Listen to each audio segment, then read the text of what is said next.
ஓம் சாய்ராம். என் அன்பு குழந்தையே, இந்த நல்லதொரு காலை பொழுதில் மீனாட்சி திருக்கல்யாணத்தில் மஞ்சள் குங்குமம் கொண்டு வந்திருக்கிறேன் என் செல்லமே. நல்ல செய்தி உன்னை தேடி வரும். உன் வாழ்க்கையில் உனக்கு நல்ல நேரமானது என்றால், நல்ல நேரம் உன்னை ஆளும்போது உன் பாதை அதில் எப்படி பயணிக்க வேண்டும் என்று உனக்கு புரியும். உன் புத்தியும் மனமும் உனக்கான நல்ல நேரத்தை தீர்மானிக்கும். உன் வாழ்க்கையில் உன்னை ஆளும் பெரிய சக்தி உன் மனமும் புத்தியும் தான். மனமானது சஞ்சலம் இல்லாமலும் புத்தி நல்லவையை நாடுதலும் தான் இவையாகும் என் செல்லமே. இதுவே உன்னிடம் மாயை என்னும் விதி சூழ்ந்து விட்டால் அவற்றில் உன் மனமும் புத்தியும் அகப்பட்டு அதுவே உனக்கான நேரத்தை எதிர்மறையாக தீர்மானிக்கும். உன்னுடைய முடிவுகள் உன் வாழ்க்கையில் இடம்பெறும். இன்பமும் துன்பமும் உன் கஷ்டகாலம் என்பது முந்தைய கர்மவினை. அதாவது நீ தெரிந்தோ தெரியாமலோ செய்த தவறுகளை விதி பார்த்து கொண்டேதான் இருக்கும். அதுவே உன் நேரங்களை நிர்ணயிக்கும். வாழ்வில் இன்பத்தை கண்டு மட்டுமே வாழ முடியாது, அதேபோல் துன்பத்தை கண்டு மட்டுமே வாழ முடியாது. இரண்டும் சம அளவுதானே. ஆகவே நீ எதற்கும் பயப்படக்கூடாது என் செல்லமே. நியாயத்தின் சாயல் அப்போதுதான் செய்த கர்மவினை என்ற பெயரில் ஒருவரை ஆட்கொள்ளும். சில நேரம் உன்னை நீயே வெளித்தோற்றத்தில் உணர்கிறாயா? ஆம் செல்லமே, உன் உள்மனம் ஆன்மா ஒரு பக்கம், இன்னொரு பக்கம் ஏதோ ஒன்று உன்னை தனியே இழுப்பது போன்று உனக்குள்ளேயே நீ சற்று புலம்பித்தான் இருப்பாய். அந்த சமயத்தில் இந்த சாயப்பாவின் சக்தி உன்னிடத்தில் வரும்பொழுது முதலில் பிரச்சனைகள் குறைந்த மாதிரி தோன்றும். பிரச்சனை பார்த்து பயம் கொள்ள மாட்டாய். அடுத்தது அதற்குரிய வழிகள் என்ன, அதற்குண்டான முயற்சிகள் என்ன என்பதை புரிய வரும். படிப்படியாக வாழ்க்கையின் மாற்றத்தை உணர ஆரம்பிப்பாய். என் செல்லமே, உன் சூழ்நிலைகள் உன்னை நிலை தடுமாற வைத்திருக்கின்றது. ஏதோ எண்ணங்கள் உன்னில் வட்டமிட்டபடி சுற்றி கொண்டிருக்கிறது. உன் மனநிலை அழகிய கோலங்களாய் இருந்த நிகழ்வை தாண்டி இன்று உன்னை நீயே வெறுக்கும் அளவிற்கு அலங்கோலமாய் உன்னை படுத்தி எடுத்திருக்கிறது. புத்தியும் மனமும் நேராக இருந்தால்தான் எண்ணங்களும் சிந்தனைகளும் தெளிவாகும். ஆகவே உன் சாயப்பாவை முழுமையாக நம்பு. இன்று நல்லதொரு காலை பொழுது உனக்காக விடிந்திருக்கிறது. இன்று மீனாட்சியின் திருக்கல்யாண வைபோகத்தில் நீ கலந்து கொண்டு அந்த ஒரு நிகழ்வினை பார்த்தால் நிச்சயமாக உன் மனதிற்கு சந்தோஷமும் நிம்மதியும் கிடைக்கும் என் செல்லமே. பிறகு பார், உன் இல்லத்தில் நீண்ட நாட்களாக தடைபட்டு கொண்டிருந்த திருமண நிகழ்வுகள் இன்னும் சீக்கிரமாகவே நடக்க ஆரம்பித்துவிடும். பாவத்தாலும் துரோகத்தாலும் இன்று நீ கட்டும் மான மாளிகை நாளை உன் பிள்ளைகளின் தலையில் இடிந்து விழும் என்பதை மறந்து விடாதே. ஆகவே எப்பொழுதும் நல்லதே நினை, நல்லதை மட்டுமே செய். என்ன செய்ய வேண்டும் என்று முடிவெடுப்பது போன்றே என்ன செய்யக்கூடாது என முடிவெடுப்பது முக்கியம் அல்லவா? உனக்கு கஷ்டங்கள் வரும் சமயத்தில் இந்த சாயப்பாவின் சாய் சச்சரிதத்தை படி.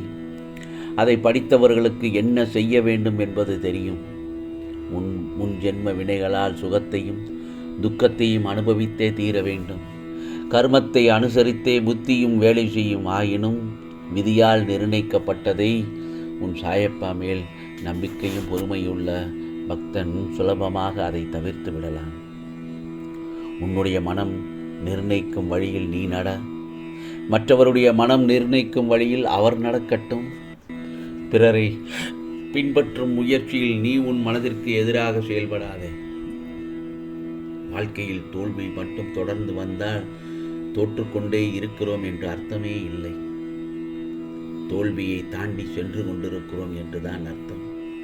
என் செல்லமே, நிச்சயமாக உனக்கு என்றும் தோல்வியே இல்லை. உனக்குள் இருக்கும் கவலைகளை எல்லாம் முதலில் தூக்கி என் மீது வைத்துவிடு, அல்லது என் பாதத்தில் சமர்ப்பித்து விடு. என் மீது நம்பிக்கை வைத்து என்னை சரணடைந்து விடு. உன்னுடைய பொறுப்பை நான் சுமப்பேன். உன் குடும்பத்தை நான் தாங்குவேன். உன் கண்ணீரை என் விரல்கள் துடைப்பதை அப்போது நீ உணர்வாய் என் செல்லமே. ஆகவே நீ மனம் உடைந்து போகும் அளவு உன்னை சோதனைகள் சூழ்ந்திருக்கிறது என்று நீ ஆதங்கப்படுகிறாய். நீ அவற்றையெல்லாம் துச்சமாக நினைக்க வேண்டும். உனக்கான நல்ல ஒரு வழியை உன் கண்களுக்கு நிச்சயமாக புலப்படும்படி உன் சாயப்பா அருள் பாலிப்பேன். நம்பிக்கை ஒன்றுதான் துயரங்கள் தீர்க்கும் மருந்து. என் செல்லமே, இந்த பிரபஞ்சத்தில் நீ அனுபவிக்க வேண்டியது நிறைய இருக்கிறது. ஆனால் அதையெல்லாம் அனுபவித்துத்தான் ஆக வேண்டும். பதற்றப்படக்கூடாது, பயப்படக்கூடாது.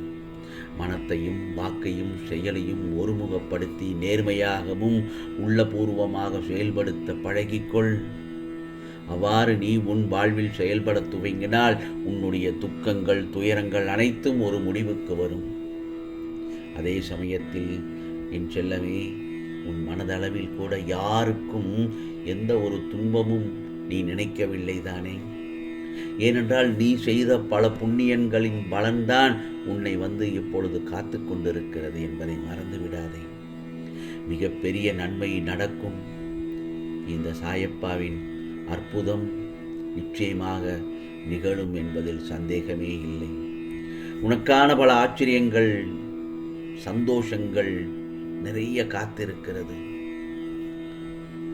அதை அனுபவிக்க வேண்டாமா என் செல்லமே?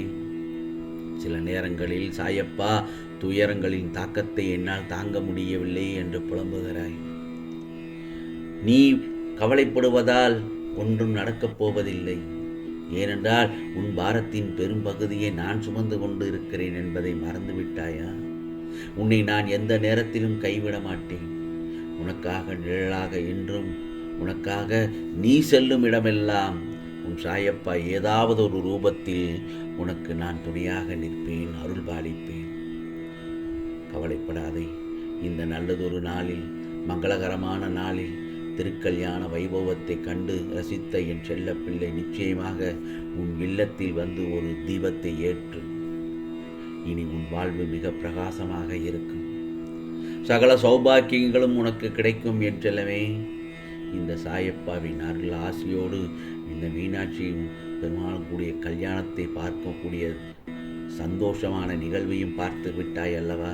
இதோ உனக்காக மஞ்சளும் குங்குமமும் கொண்டு வந்திருக்கிறேன் என் செல்லமே. நிச்சயமாக அதை பெற்றுக்கொள். நான் உன் துயரங்கள், வியாதிகள், கடன் சுமைகள் அனைத்தும் உன்னை விட்டு விலகும்படி செய்து விடுவேன். கூடிய விரைவில் நீ விரும்பும் எண்ணங்கள் நிறைவேறும்.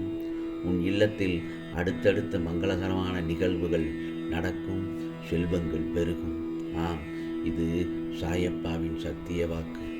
உனக்கானதெல்லாம் நிச்சயமாக நல்லதே நடக்கும், நல்லதே நடக்கும். ஓம் சாய்ராம், ஓம் சாய்ராம். ராம்ஜி அருள் கிடைக்கட்டும்.